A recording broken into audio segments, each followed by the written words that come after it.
Hello friends, a very good afternoon to all of you. Welcome back to the channel online शिक्षण। आप सभी भावी शिक्षक शिक्षिकाओं का ऑनलाइन शिक्षण परिवार में बहुत बहुत स्वागत है। दोस्तों, आज हमारी हिंदी की ये 6th क्लास है। इससे पहली 5 क्लासेस अगर आपने नहीं ली है तो बहुत इंपॉर्टेंट टॉपिक्स हमने पहले कंप्लीट कर लिए हैं। जैसे वर्णमाला, आपको डेफिनेटली क्वेश्चन देखने को मिलेगा, एक से ज़्यादा भी हो सकता है। और संधि नहीं, संज्ञा, वचन, लिंग और ये सभी टॉपिक हम लोग कंप्लीट कर चुके हैं पिछली 5 वीडियोस में। आज की इस 6ठी क्लास में हम लोग एक बहुत ही इम्पोर्टेंट टॉपिक जहाँ से आपका क्वेश्चन ज़रूर आता है, कारक, इस चैप्टर को डिस्कस करने वाले हैं। और अच्छी बात यह है कि हम इस कारक चैप्टर के साथ साथ बहुत सारे क्वेश्चंस प्रैक्टिस करेंगे। लगभग 30 क्वेश्चंस की मैंने सीरीज रखी है, क्वेश्चंस रखे हुए हैं बहुत ही इम्पोर्टेंट, जो कि आपके एग्जाम में आने की दृष्टि से बेहद महत्वपूर्ण है। तो पहले टॉपिक समझेंगे, उसके बाद उन क्वेश्चंस का टेस्ट लगाएंगे। तो आपका एक ही क्लास में पूरा टॉपिक कंप्लीट हो जाएगा, पूरा चैप्टर कंप्लीट हो जाएगा, आपको प्रैक्टिस भी साथ साथ हो जाएगी। गाइस, अगर आप यूपी टेट की एक बेहतर तैयारी के लिए बुक लेना चाहते हैं तो यहाँ पर मैं आपको कुछ बुक सजेस्ट करने वाली हूँ, जिसकी हेल्प से आप बहुत अच्छे मार्क्स गेन कर सकते हैं। ये यहाँ पर आप देख रहे हैं, एक ही गाइड आती है जिसमें कि आपके 5 सब्जेक्ट होते हैं।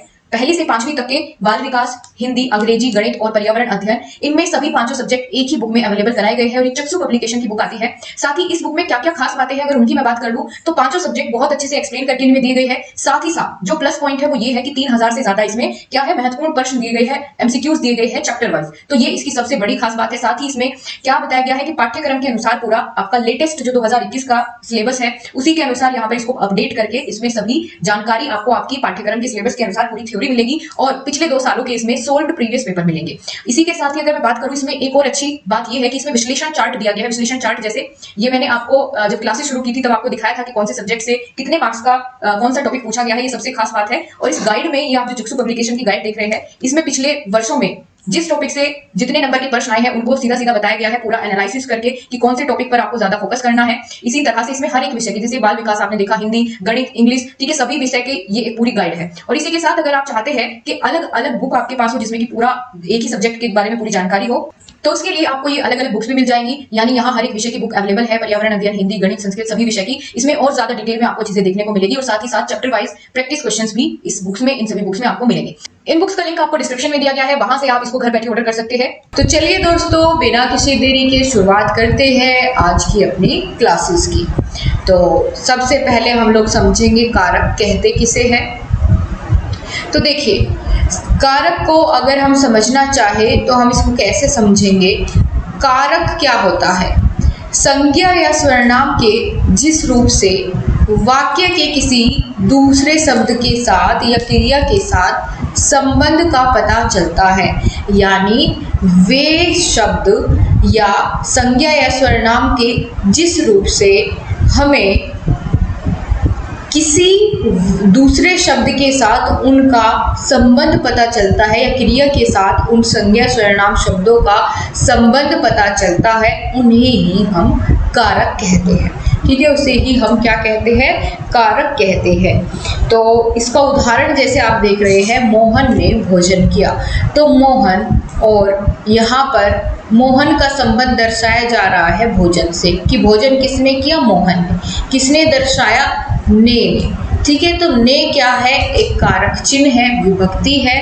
ठीक है, तो कारक का चिन्ह क्या है? यहाँ ने है।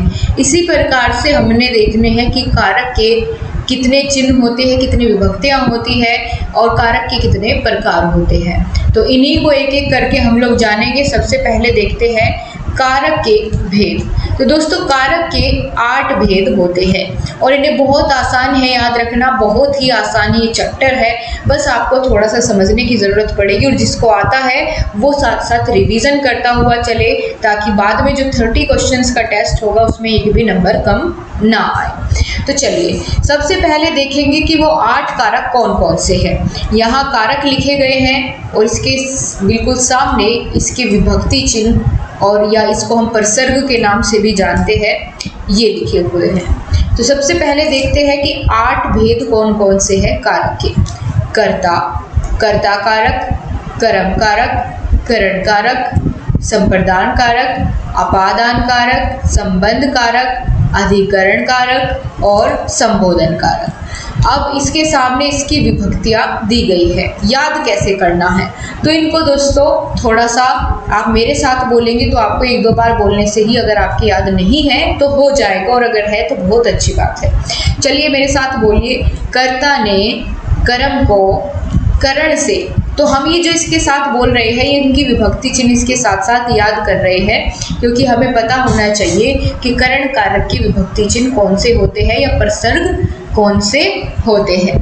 तो मेरे साथ साथ आप सभी बोलेंगे, कर्ता ने कर्म को करण से या के द्वारा या के साथ, संप्रदान के लिए, अपादान से अलग होने के लिए या अलगाव की स्थिति में, अपादान हमने देख लिया। इसके बाद संबंध का, की, के, रा, री, रे, अधिकरण में, पर, ऊपर या भीतर, और संबोधन होता है हे, अरे, हो, ओ, रे। ठीक है, हे, अरे या हे, अरे से इसको ध्यान रख सकते हैं। बाकी हो, ओ, रे इस तरीके से कुछ भी आ जाए तो ये संबोधन होता है, यानी जब हम किसी को बुलाने के लिए, उसे संबोधित करने के लिए आवाज़ लगाते हैं हे राम। ठीक है, तो इस तरीके से जो हे का प्रयोग हमने किया, अरे यह क्या हुआ, तो ये संबोधन के लिए हम इन शब्दों का प्रयोग, इन विभक्तियों का प्रयोग करते हैं। अब जब हम इनके बारे में एक एक करके डिटेल में जानेंगे तो आपको समझ में आ जाएगा कहाँ कौन से कारक चिन्ह का प्रयोग आपको करना है। एक बार फिर से बोलेंगे थोड़ा तेजी के साथ, कर्ता ने कर्म को करण से या के द्वारा, संप्रदान के लिए, अपादान से अलग होने के लिए, संबंध का, की, के, रारी, रे, अधिकरण में, पर, ऊपर, और संबोधन हे, अरे, ओ। ठीक है, हो गए याद सभी के? बहुत बढ़िया। और अगर अभी भी किसी का याद नहीं हुआ है तो एक बार इनको लिखने की कोशिश कर ले, प्रयास कर ले, तो आपको बिल्कुल ये याद हो जाएगा। अब दोस्तों सबसे पहला जो कारक हमने ऊपर अभी देखा उसका नाम क्या है? कर्ता कारक। तो हम कर्ता कारक को देखने वाले हैं और वाक्य में देखेंगे, पहचान करेंगे कि किस वाक्य में कौन से कारक का प्रयोग हो रहा है। ठीक है, क्योंकि इसी तरीके से आपके पेपर में प्रश्न पूछे जाते हैं। कोई भी वाक्य देगा, उसमें किसी भी शब्द को अंडरलाइन कर देगा और बोलेगा कि इसमें बताइए कौन सा कारक है। तो वही चीज़ हमको यहाँ सीखनी है। चलिए अब हम यही जानेंगे। सबसे पहले बात करेंगे कर्ता कारक की। कर्ता कारक क्या है? कर्ता कारक किन वाक्यों में होगा जिसमें क्रिया को करने वाला दर्शाया जाए, जो भी क्रिया को करने वाला होगा उसमें कौन सा कारक पाया जाएगा? कर्ता कारक पाया जाएगा। ठीक है, कर्ता किसे कहते हैं? क्रिया को करने वाला, यानी कार्य को करने वाला क्या कहता है? कर्ता कहलाता है ना। जैसे उदाहरण में देखेंगे आप, मोहन ने गाना गाया। तो आप अगर ऐसे किसने गाना गाया, अगर आप ऐसे प्रश्न करें तो आपको उत्तर मिलेगा मोहन ने। ठीक है, तो मोहन ने गाना गाया, तो जो हमने ऊपर अभी विभक्ति चिन्ह जाना था, तो कर्ता के साथ कौन सा विभक्ति चिन्ह प्रयोग होता था? तो ने विभक्ति चिन्ह का प्रयोग किया जाता था। तो ने आपने देख लिया। ठीक है, तो इसी के साथ ही आपको पता होना चाहिए कि मोहन ने, इसमें कौन सा कारक आ गया? कर्ता कारक आ गया। और ऊपर से कर्ता प्रधान भी है यहाँ। ठीक है, क्रिया को करने वाला कर्ता है। तो मोहन ने गाना गाया। राधा खेल रही है। ठीक है, यहाँ भले ही ने विलुप्त हो, दिख नहीं रहा हो, लेकिन कौन खेल रही है? राधा। तो कर्ता की प्रधानता है, कौन कर रहा है क्रिया? खेलने की जो क्रिया हो रही है, खेलने का जो कार्य है वो कौन कर रहा है? राधा कर रही है। तो इसीलिए भले ही यहाँ पर आपको ने देखने को नहीं मिल रहा है, लेकिन यहाँ हिडन है, उन्हें आपको फिर भी इसका पता लगाना है। तो आप लोग क्या करेंगे, ये देखेंगे कि क्रिया को करने वाला कौन है और क्रिया का प्रभाव सीधे सीधे किस पर पड़ रहा है? कर्ता पर पड़ रहा है। तो यहाँ पर कौन सा कारक हो जाएगा? कर्ता कारक हो जाएगा। और उदाहरण देखते हैं, सीमा ने पुस्तक पढ़ी। किसने पढ़ी पुस्तक? सीमा ने। तो किस पर पड़ रहा है क्रिया का प्रभाव? कर्ता पर। चौथा उदाहरण देखिए, मुझसे खाना बनाना आता है। ठीक है, खाना बनाना किससे आता है? मुझसे। तो यहाँ भी कर्ता की प्रधानता है, क्रिया को करने वाला कौन है? कर्ता है। ठीक है, तो ये इन सभी उदाहरण में आप लोगों ने देखा, यहाँ हमने कर्ता कारक की पहचान की। ठीक है, किसकी पहचान की? कर्ता कारक की। अब आगे चलते हैं, अलग अलग डिफरेंट तरीके के मैंने उदाहरण रखे हैं ताकि कहीं कोई कंफ्यूजन ना रहे। अब दूसरा भेद जानेंगे कारक का। पहला देख लिया हमने कर्ता कारक, दूसरा प्रकार है कर्म कारक। तो कर्म कारक की अगर परिभाषा जानने की कोशिश करें या क्या होता है कर्म कारक में, तो आप जानेंगे कि क्रिया का फल इस बार किस पर पड़ेगा? क्रिया का फल पड़ेगा इस बार कर्म पर। ठीक है, क्रिया का फल जिस पर पड़ता है उसको हम क्या कहते हैं? कर्म कारक कहते हैं। यानी क्रिया करने वाला तो कोई और, लेकिन जो क्रिया हुई उसका फल किस पर पड़ रहा है वो हो जाएगा कर्म कारक। जैसे मोहन ने सोहन को पीटा, तो मुझे बताइए मोहन ने, कार्य को करने वाला कौन है? मोहन। तो यानी मोहन क्या होगा? कर्ता कारक। ठीक है, इसके साथ ही मोहन ने किसको पीटा? सोहन को पीटा। यानी पीटने की जो क्रिया है इसका प्रभाव किस पर पड़ा? कौन पीटा? सोहन पीटा। तो सोहन क्या हो जाएगा यहाँ? सोहन को से भी आप पहचान कर सकते हैं क्योंकि कर्ता ने कर्म को विभक्ति चिन्ह का प्रयोग हुआ है, तो ये कौन सा कारक हो जाएगा? यहाँ कर्म कारक हो जाएगा। और क्रिया का फल भी इसी पर पड़ रहा है, कर्म पर पड़ रहा है, तो यहाँ सोहन पर प्रभाव पड़ रहा है, ये कर्म कारक यहाँ पर आपका हो जाएगा। मोहन ने यानी कर्ता कारक और सोहन को यानी कर्म कारक पीटा। अब इसकी जगह अगर उदाहरण में आपको ये बताऊं कि राम ने रावण को मारा, तो यहाँ पर राम क्या हो जाएगा? राम ने कर्ता कारक, किसको मारा? रावण को, तो रावण पर प्रभाव पड़ा मारने का। ठीक है, तो रावण क्या हो जाएगा? कर्म कारक हो जाएगा। अभी और उदाहरण देखते हैं। जैसे आपके सामने है, अमित पुस्तक पढ़ रहा है। ठीक है, अमित पुस्तक पढ़ रहा है, तो कौन पढ़ रहा है पुस्तक? अमित। यानी कार्य को करने वाला कर्ता कौन है? यहाँ कर्ता हो गया अमित। और पुस्तक पढ़ने का काम जो हो रहा है, कार्य जो हो रहा है, ये इसको हम यहाँ भी तो लिख सकते हैं कि अमित पुस्तक को पढ़ रहा है। क्या कोई बदलाव हुआ इसमें? नहीं हुआ। तो यानी यहाँ को लिख सकते हैं हम। तो जहाँ भी को आ जाए वहाँ समझ जाना कि वहाँ कर्म कारक है। तो अमित ने पुस्तक को पढ़ा, यहाँ ने का लोप हुआ है। ठीक है, यानी हम अगर यहाँ ने लिख दे तो हमें समझ आ जाएगा कि ये कर्ता कारक है। और जहाँ मैंने पुस्तक के साथ को लिखा कि अमित ने पुस्तक को पढ़ाया, अमित पुस्तक को पढ़ रहा है, तो इसका मतलब यहाँ पर कर्म कारक हो जाएगा। अब तीसरा उदाहरण देखते हैं, राम ने रावण को मारा। तो ये तो हम पहले देख चुके हैं उदाहरण, दोबारा से फिर से यही आ गया है। ठीक है, वहाँ मैंने मुज़बानी बता दिया था, यहाँ आपको लिखा हुआ दर्शाया गया है। अब इसके साथ दोस्तों कुछ अपवाद हैं, आपके कर्म कारक के कुछ अपवाद है। वो कैसे? अगर आपको कहीं देखने को मिले कि और या तीनों ओर या चारों ओर या दोनों ओर, ठीक है, जिसमें दिशाएं दर्शाई गई हो कि हमारे घर के तीनों ओर या चारों ओर, दोनों ओर, ठीक है, इस तरीके से अगर वाक्य में कहीं इनका प्रयोग हुआ है तो वहाँ भी कौन सा कारक हो जाएगा? कर्म कारक हो जाएगा। उदाहरण पे यहाँ आप देख पाएंगे, मेरे घर के तीनों ओर रास्ता है। तो जो तीनों ओर प्रयोग हुआ है इससे भी हम पहचान करेंगे किसकी?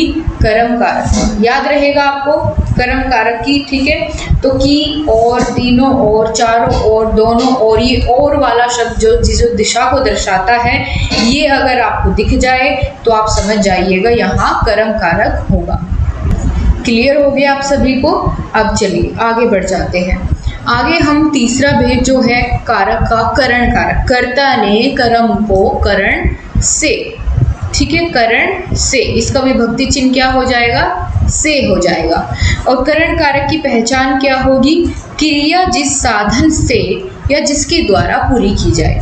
यानी क्रिया को पूरा करने में हम जिस साधन का प्रयोग करेंगे वहाँ कौन सा कारक हो जाएगा, करण कारक हो जाएगा। फॉर एग्जाम्पल, राधा पेन से लिखती है, तो जो कार्य हो रहा है वो किसके द्वारा हो रही है, क्रिया, लिखने की क्रिया पेन से, पेन के माध्यम से, या पेन साधन है क्रिया को पूरा करने का। ये क्रिया जो है पेन के द्वारा पूरी की जा रही है, पेन की सहायता से पूरी की जा रही है, ये एक साधन है। तो यहाँ कौन सा कारक हो जाएगा, करण कारक हो जाएगा।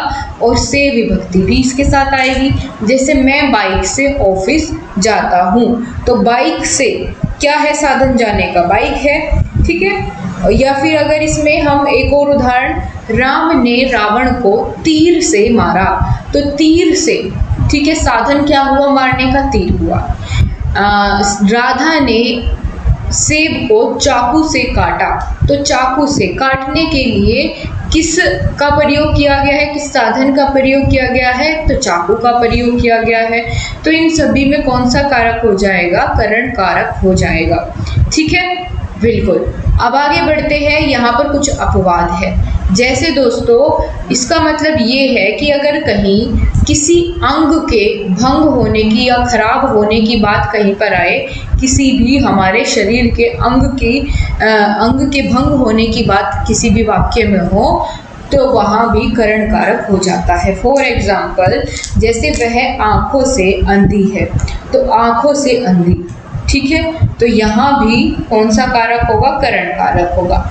ने आँखों देखा, ने कानों सुना, तो ये भी इसका मतलब ये है कि आँखों से उसे दिखता नहीं है, ना कानों से उसने सुना, तो यहाँ अंग भंग होने की बात की गई है, ठीक है। आँख से अंधी है, यानी उसकी आँखों से दिखाई नहीं देता, अंधी है, उसके पैरों से चला नहीं जाता, उसके कानों से सुनाई नहीं देता। ये सभी कैसे उदाहरण है, करण कारक के उदाहरण है, ठीक है। याद रखेंगे आप इस बात को बहुत अच्छे तरीके से।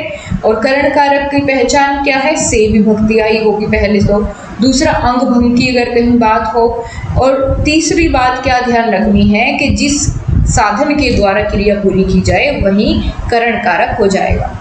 समझ में आए?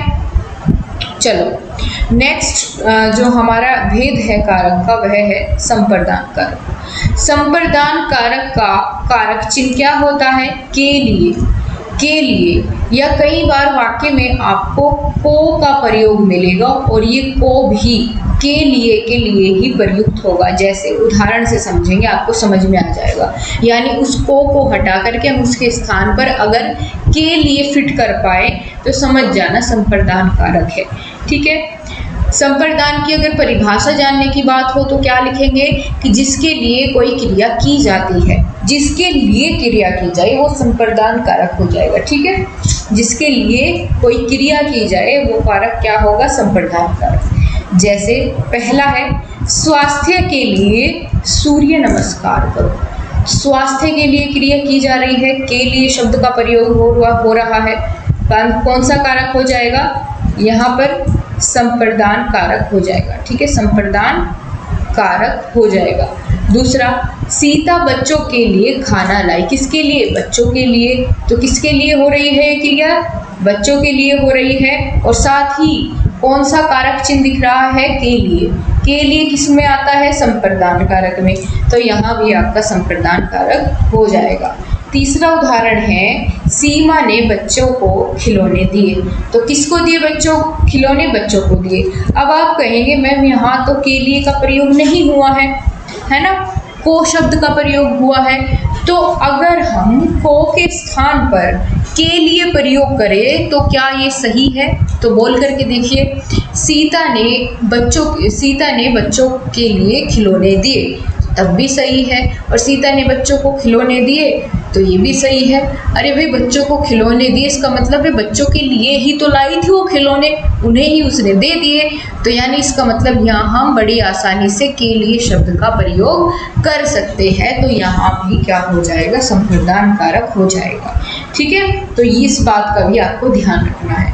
और दूसरा आप इससे भी पहचान कर पाएंगे कि अगर कोई वस्तु दान में दी जा रही है, ठीक है, अगर कोई वस्तु दान में दी जा रही है तो वहाँ संप्रदान कारक हो जाएगा, क्योंकि दान में जो वस्तु दी जाती है वो सदा के लिए दे दी जाती है।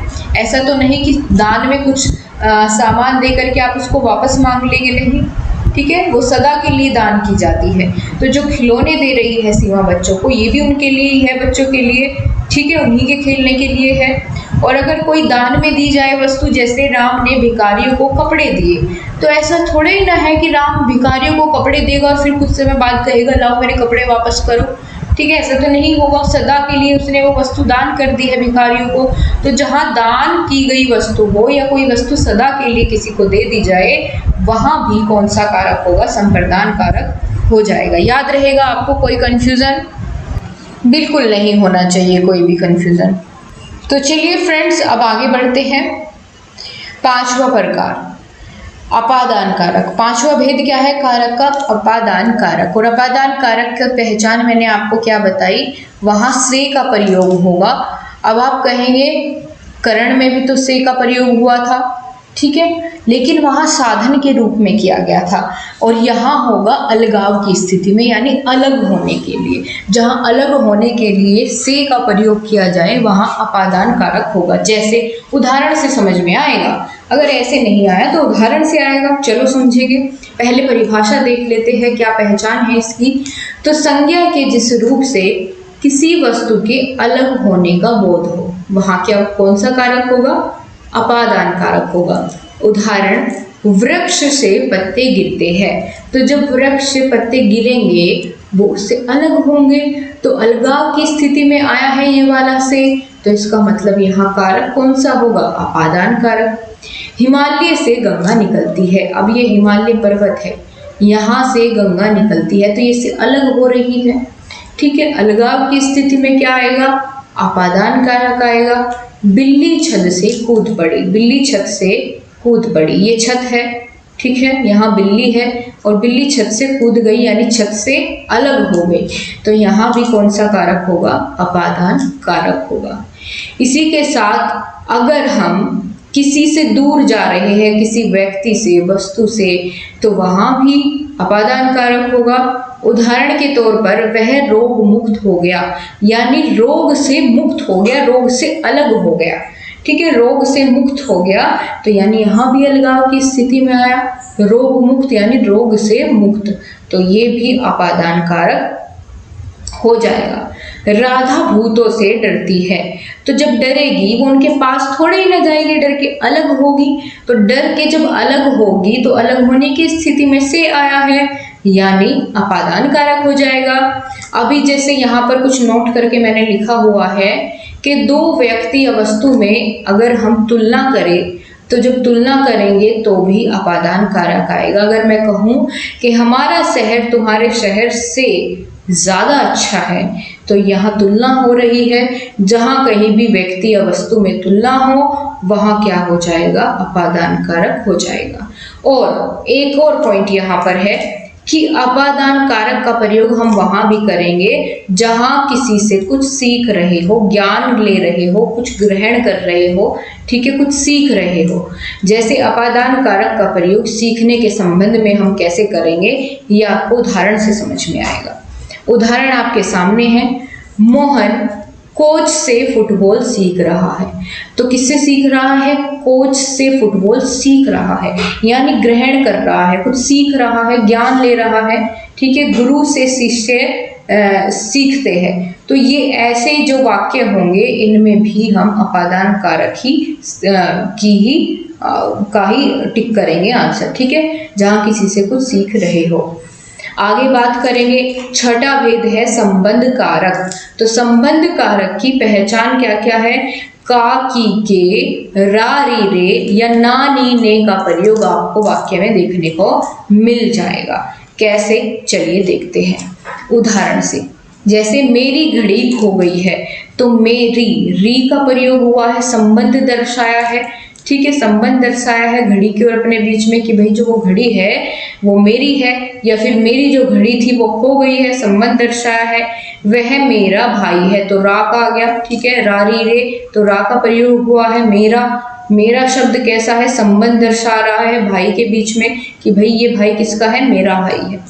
तुम्हारी किताब, री का प्रयोग हुआ है, ठीक है। तो इस तरह के सभी जितने भी आपको उदाहरण मिलेंगे उनमें संबंध कारक आपका हो जाएगा, ये सबसे आसान है। अब आगे चलते हैं, 7वां जो भेद है कारक का, अधिकरण कारक। अधिकरण कारक के विभक्ति चिन्ह कौन कौन से हैं, में, पर, ऊपर या भीतर, ठीक है। अभी जहां भी वाक्य में आपको में, पर, ऊपर या भीतर का प्रयोग देखने को मिलेगा वहां हर जगह अधिकरण कारक होगा। जैसे पहला एग्जाम्पल है, मेज पर ग्लास रखा है, पर आ गया, ठीक है, यानी मेज के ऊपर या मेज पर ग्लास रखा है तो अधिकरण कारक। मैं 5 मिनट में आ रहा हूं, ठीक है। अगर इस तरीके से आपसे कहा जाए 5 मिनट में, तो में शब्द का प्रयोग हुआ, तो इसी से आप समझ जाएंगे इसमें कौन सा कारक है, अधिकरण कारक है।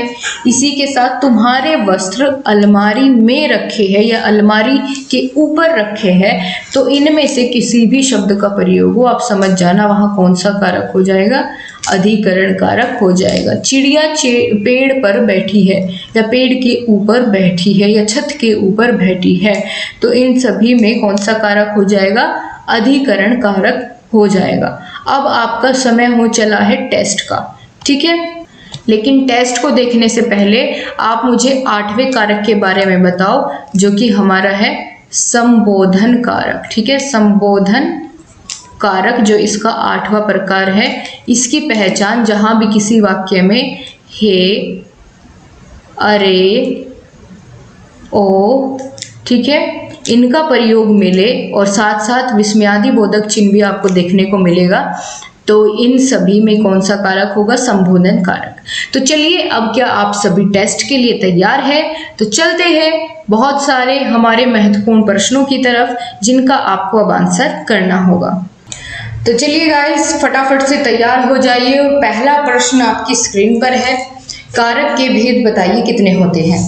बिल्कुल ऐसा सीधा साधा क्वेश्चन भी आपके पेपर में आ सकता है। तो बताइए कारक के कितने भेद होते हैं।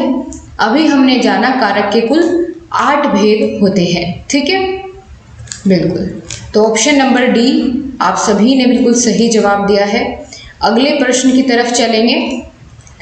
अगले प्रश्न में पूछा गया है, राम कलम से लिखता है, राम कलम से लिखता है, तो वाक्य में किस कारक का प्रयोग किया गया है। तो देखते हैं आप लोग सही बता पाएंगे या नहीं। 4 ऑप्शन आपके सामने है, करण कारक, कर्म कारक, कर्ता कारक या अपादान कारक। तो सही जवाब क्या होगा?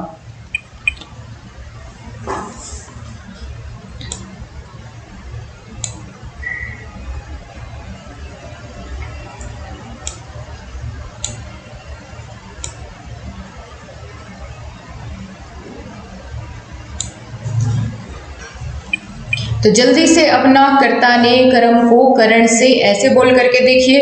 तो किस साधन का प्रयोग किया गया है लिखने के लिए? कलम का। तो कलम से, कर्ता ने कर्म को करण से, कौन सा कारक हो जाएगा यहाँ? करण कारक हो जाएगा। चलो सो फ्रेंड्स, आपकी स्क्रीन पर ये तीसरा प्रश्न है जिसमें पूछा गया है, आचार्य किशोरीदास वाजपेयी के मत से हिंदी में कितने कारक है। तो अगर आपसे पूछा जाए, प्रश्न में इनका नाम दिया गया हो आचार्य किशोरीदास वाजपेयी, तो तब आप कितने भेद बताएंगे या कितने प्रकार के कारक बताएंगे? आप बताएंगे 6 कारक होते हैं आचार्य किशोरीदास के अनुसार। ठीक है, याद रहेगा आप सभी को। अगर यहाँ पर नाम देकर के पूछा जाता है तो तब आप ये बताएंगे, नहीं तो फिर आपको अपना वही 8 ही बताने हैं। इसी के साथ अगला प्रश्न आपकी स्क्रीन पर है जिसमें पूछा गया है, नौका झील में डूब गई, इस पद में कारक बताना है। जल्दी से आंसर करिए, किस ऑप्शन के साथ आप लोग जाना चाहेंगे? ऑप्शन ए अधिकरण कारक, ऑप्शन बी कर्म कारक, सी अपादान या डी कर्णज्ञ। तो बताइए कौन सा यहाँ पर सही जवाब होगा। दोस्तों यहाँ आप किस पर फोकस करेंगे? में, और में पर ऊपर कौन से कारक में आता था? अधिकरण कारक में, तो क्या ऑप्शन नंबर ए टिक कर दूं? बिल्कुल। तो जिसने भी ऑप्शन नंबर ए बताया वो बिल्कुल सही है। इसी के साथ नेक्स्ट क्वेश्चन आपकी स्क्रीन पर है, मोहन ने सोहन को किताब दी में क्या कारक है? इस वाक्य में क्या कारक है ये पूछा गया है। तो मोहन ने अगर इसमें हम देखें तो कर्ता कारक, एक वाक्य में एक से ज़्यादा कारक बिल्कुल हो सकते हैं, ये बात आपको समझनी है। ठीक है, एक वाक्य में एक से ज़्यादा कारक हो सकते हैं। तो लेकिन यहाँ पर क्वेश्चन में अगर पूछा जाएगा तो आपको अंडरलाइन करके दिया जाएगा कि इसमें कौन सा कारक है। ठीक है, तो तब आप उसके हिसाब से बताएंगे। यहाँ अंडरलाइन नहीं किया गया है तो तब बताइए क्या आंसर आप लोग इसका कर सकते हैं। मोहन ने सोहन को किताब दी, तो इसमें कौन सा कारक हो जाएगा? लेकिन आपको मैंने पहचान ज़रूर बताई थी कि अगर किसी को कोई वस्तु दान में दी जा रही है या हमेशा के लिए उसके पास वो रखी जा रही है, ठीक है, या कोई किसी को कोई वस्तु दे रहा है, तो वहाँ कौन सा कारक होता था? वहाँ होता था संप्रदान कारक। ठीक है, कौन सा कारक होता था? संप्रदान कारक होता था। मोहन ने जो किताब दी वो किसके लिए थी? सोहन के लिए, तो सोहन को किताब दी, इसमें कौन सा यहाँ पर कारक हो जाएगा?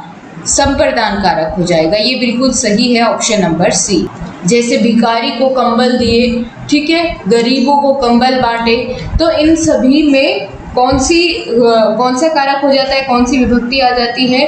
तो यहाँ पर संप्रदान कारक आपका होता है जब कोई वस्तु किसी को हमेशा के लिए रखने के लिए दे दी जाती है। ठीक है, बच्चों को खिलौने दिए, सीमा ने बच्चों को खिलौने दिए, तो इन सभी में कैसा कारक होगा? संप्रदान कारक हो जाएगा। अगला प्रश्न आपके सामने है, माता जी प्रभात के लिए खिलौना लाई, तो अब बताइए इसमें क्या होगा? तो ये भी वही सिचुएशन बन गई है। ठीक है, खिलौने किसके लिए लाए गए हैं? प्रभात के लिए, तो यहाँ पर कौन सा संप्रदान होगा? कर्ता ने कर्म को करण से संप्रदान के लिए, तो के लिए आपका आ गया है। यहाँ तो ज़्यादा सोचने की ज़रूरत ही नहीं है क्योंकि आपको सीधा सीधा कारक चिन्ह दिख रहा है, संप्रदान के लिए। तो ऑप्शन नंबर बी आपने बताया बिल्कुल सही है, संप्रदान कारक यहाँ पर सही हो जाएगा। नेक्स्ट क्वेश्चन आपके सामने है, जल्दी से आंसर करिए। प्रश्न में पूछा गया है कारक का अर्थ है, तो जब शुरुआत में मैंने आपको परिभाषा जो बताई थी कारक की, वो इसीलिए बताई थी क्योंकि यहाँ से अगर परिभाषा से प्रश्न बना तो इस तरीके से बनेगा जैसा कि आप अब अपनी मोबाइल की स्क्रीन पर देख पा रहे हैं। तो बताइए, अब जिसने ध्यान से सुना होगा वो बिल्कुल सही इसका आंसर करेगा। ये बहुत अच्छा प्रश्न है। आपके अकॉर्डिंग इसका सही जवाब क्या होगा? ऑप्शन ए, वे शब्द जो कार्य करने का सूचक हो, ऑप्शन बी, संज्ञा का कर्मवाची शब्द, या ऑप्शन सी, संज्ञा या सर्वनाम का क्रिया से संबंध बताने वाले शब्द, या संज्ञा या सर्वनाम के कार्यवाची चिन्ह।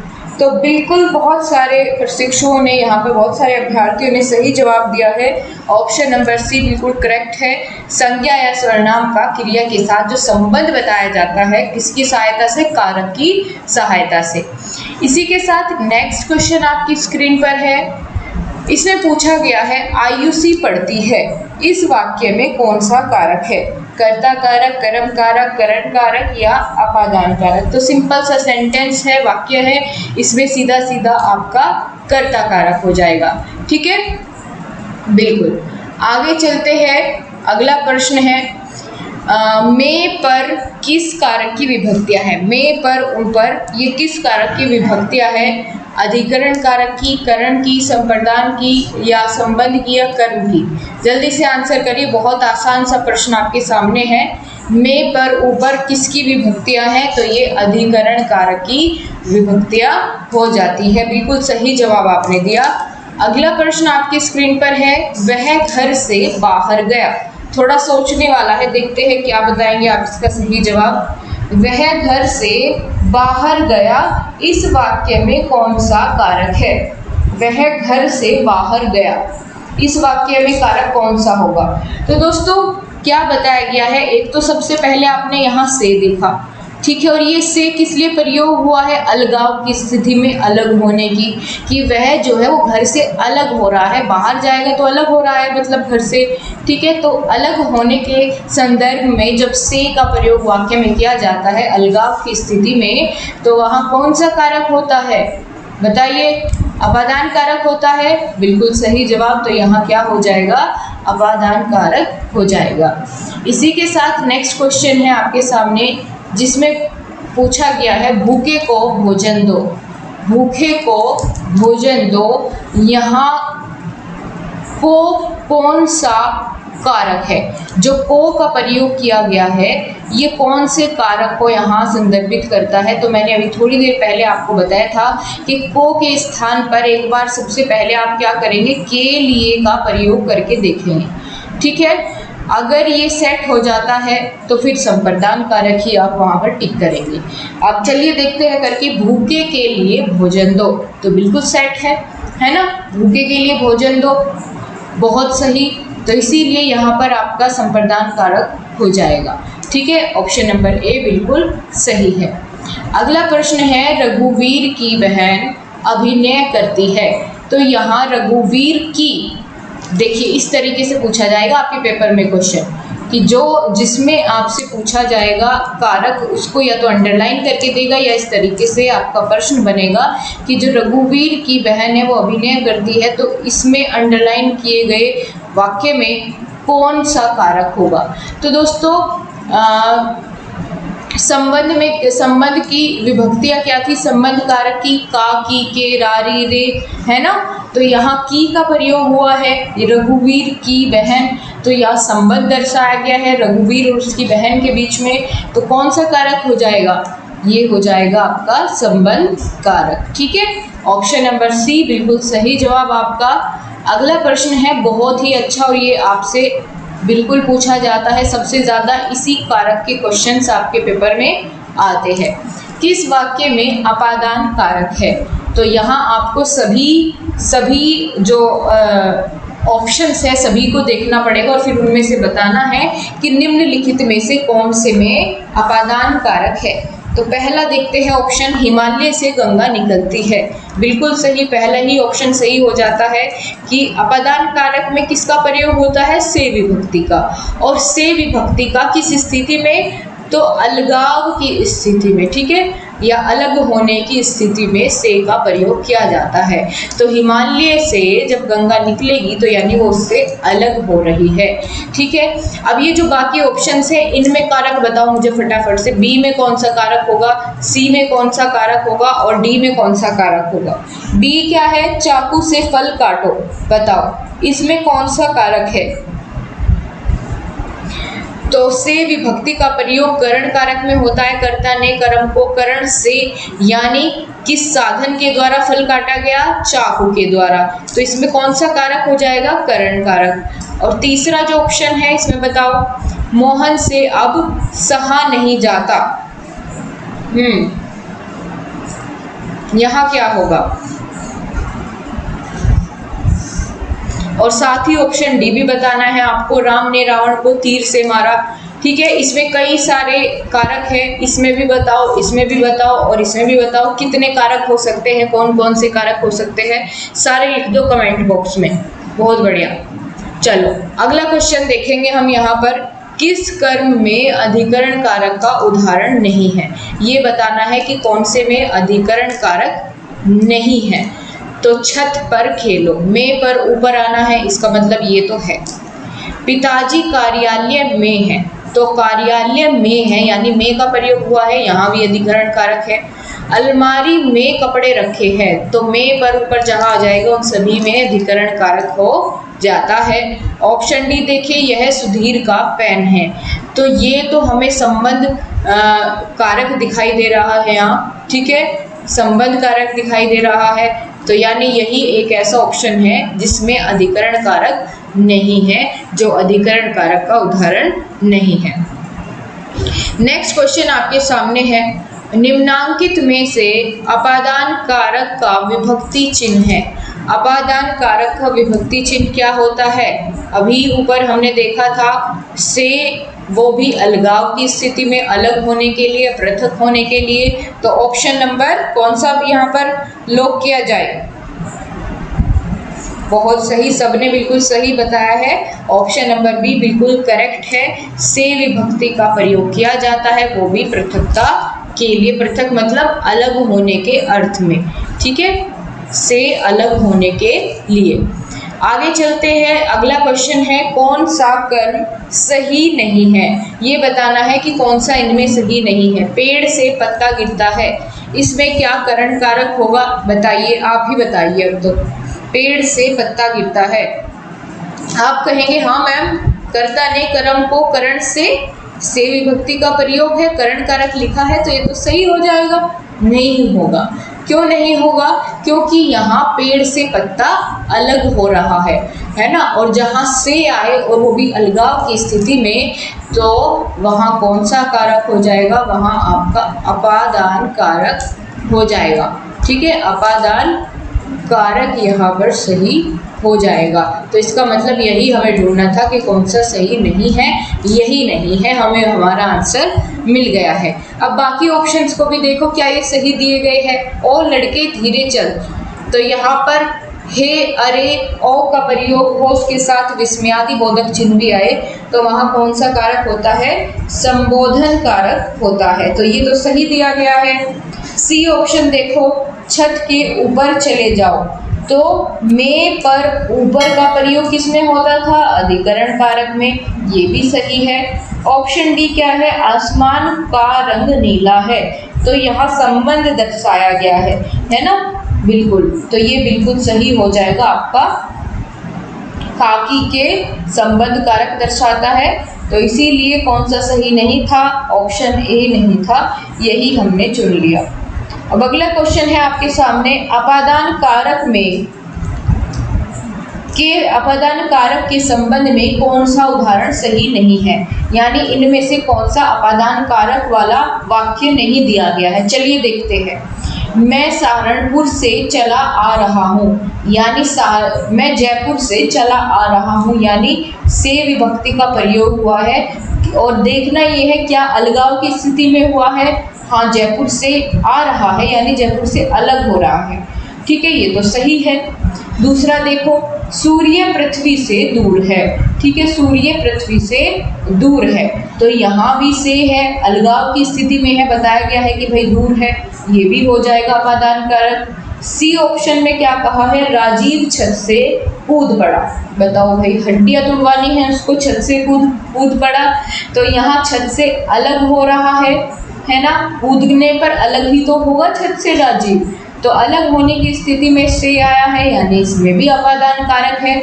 ऑप्शन डी देखो, सब प्राणी आंखों से देखते हैं, तो यहाँ जो से का प्रयोग हुआ है वह साधन के रूप में आंखों को दर्शाया गया है कि भाई आंखों से सभी प्राणी देखते हैं, तो इसका मतलब इसमें कौन सा कारक हो जाएगा? यहाँ तो करण कारक हो जाएगा। तो यही हमें बताना था कि कौन सा उदाहरण नहीं है अपादान का, यही वाला नहीं है। नेक्स्ट क्वेश्चन है, वीरों ने देश के हेतु बलिदान दे दिया, तो यहाँ इसमें कौन सा कारक होगा? ठीक है, अब के हेतु, यहाँ आपको देखना है इतने में, देश के लिए बलिदान दे दिया या देश के हेतु बलिदान दे दिया। अब बताइए इसमें कौन सा कारक होगा?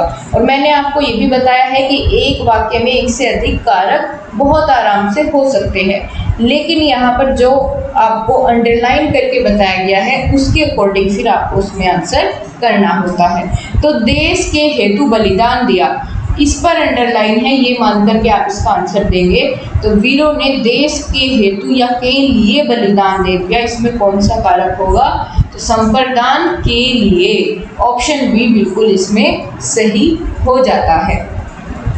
नेक्स्ट क्वेश्चन आपके सामने है, लोटा छत से गिरा, इसमें कौन सा कारक है? लोटा छत से गिरा, तो छत से गिरेगा लोटा तो क्या होगा?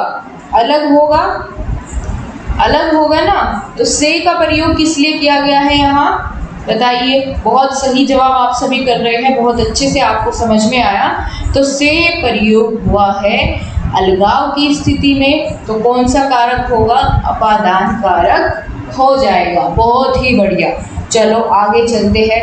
नेक्स्ट क्वेश्चन आपकी स्क्रीन पर है, झगड़ा मेरे और उसके मध्य में था, तो कर्ता ने कर्म को करण से संबंध का की के रा री रे, है ना, तो रा री रे मेरे, तो यहाँ भी आपका रा री रे यानी संबंध दर्शाया गया है किस किस के बीच में। अगर रा री रे बिना देखे तो पढ़ के ही पता चल रहा है कि यहाँ पर संबंध दर्शाया गया है मेरे और उसके बीच में, तो यहाँ कौन सा कारक हो जाएगा, आपका संबंध कारक हो जाएगा।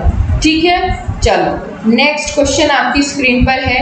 इसी तरह के क्वेश्चन देखने को मिलेंगे आपको पेपर में। अब बहुत अच्छे से अपना स्कोर भी आपको बाद में बताना है। भीम ने दुर्योधन को गदा से मारा। ठीक है, भीम ने दुर्योधन को गदा से मारा। ठीक है, गदा से मारा, जिसमें मैंने अंडरलाइन किया है इसके अनुसार आपको जवाब देना है कि इसमें कौन सा कारक है। ठीक है, वैसे तो इसमें कर्ता कारक भी होगा कि भीम ने, फिर कर्म कारक भी होगा दुर्योधन को। ठीक है, गदा से मारा इसमें बताना है आपको, तो यानी किस साधन का प्रयोग किया है मारने के लिए, गदा का प्रयोग किया है। तो यहाँ पर से जो आया है ये किसको दर्शा रहा है, इसने दर्शाया है यहाँ पर साधन को, तो से यहाँ पर करण कारक के लिए प्रयोग होगा। तो यहाँ सही जवाब आप सभी ने ऑप्शन नंबर ए जिसने चुना बिल्कुल सही है। ठीक है, अगला प्रश्न आपके सामने है, माँ बच्चों को दूध पिला रही है। ठीक है, इसमें बताइए कौन सा कारक होगा, कौन सा कारक होगा यहाँ बच्चे को, तो यहाँ इसमें बताना है आपको। बताइए करण कारक, संप्रदान कारक, अपादान कारक या कर्म कारक होगा। तो कर्ता ने कर्म को, ठीक है, यहाँ बच्चे को दूध पिलाया जा रहा है, तो को विभक्ति का प्रयोग कर्म कारक में होता है, बिल्कुल सही है। अब आगे चलेंगे, अगला क्वेश्चन है, देवेंद्र मैदान में खेल रहा है। तो यहाँ इसमें आपको बताना है कौन सा कारक है, कर्म, संबंध, अपादान या अधिकरण। अब में विभक्ति का प्रयोग हुआ है, में पर ऊपर देखते ही किसी भी वाक्य में आपको समझ जाना है कि कौन सा कारक होगा, अधिकरण कारक होगा। अधिकरण कारक में आता है में पर ऊपर, बिल्कुल। आगे चलते हैं, नेक्स्ट क्वेश्चन में बताया गया है किस कर्म में करण कारक नहीं है, किस कर्म में करण कारक नहीं है, ये आपको बताना है कि करण कारक इनमें से कौन से वाक्य में नहीं है। ये आपका आज की क्लास का आखिरी प्रश्न है, तो बहुत ध्यान से पढ़ना है आपको। अच्छा क्वेश्चन दिया गया है। पहला है, लड़का छत से गिर गया। तो लड़का छत से गिरा, इसका मतलब अलग हुआ है, और अलग होगा तो किस में आएगा, अपादान में आएगा। और यहाँ क्या पूछा है प्रश्न में कि करण कारक नहीं है।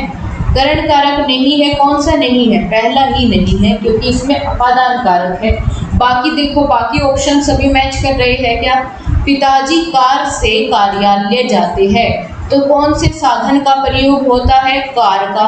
तो साधन की बात जिसमें की जाए और से का प्रयोग हो, वहाँ कौन सा कारक होता है, करण कारक, तो बिल्कुल सही है। बाजार में पैसे से ही सामान खरीदा जाता है, यानी सामान खरीदने का साधन क्या है, पैसा है। प्रधानाचार्य ने यह आदेश चपरासी के द्वारा भिजवाया, यानी यहाँ चपरासी क्या है, साधन है इस आदेश को भिजवाने का। ठीक है, तो ये बाकी सभी तीनों ऑप्शन सही है। ऑप्शन ए ही इसमें करण कारक का नहीं है, तो यही आपका हो जाएगा सही जवाब। दोस्तों, आपको आज की क्लास कैसी लगी? प्रैक्टिस सेशन को साथ रखने में ज़्यादा अच्छा लगता है या फिर लास्ट में एक बार कभी किसी दिन करा लूँ, वो ज़्यादा सही है? तो आप लोग अपना जो फीडबैक है वो कमेंट बॉक्स में ज़रूर से दें, और चैनल पर पहली बार आप विजिट कर रहे हैं तो चैनल को सब्सक्राइब कर बेल आइकन का बटन प्रेस करना आपको नहीं भूलना है। साथ ही आपको इसकी पीडीएफ मॉर्निंग में मिलेगी, आज की क्लास की पीडीएफ आपको दोनों की सुबह मॉर्निंग में मिलेगी जल्दी ही। ठीक है, बिल्कुल। तो अगर आपको क्लास पसंद आई है, लाइक शेयर सब्सक्राइब करना आपको नहीं भूलना है, यही आपकी ड्यूटी है। सो आप आज की क्लास को यहीं पर हम समाप्त करते हैं। आप सभी का बहुत बहुत धन्यवाद और आपका दिन शुभ हो। जय हिंद, वंदे मातरम।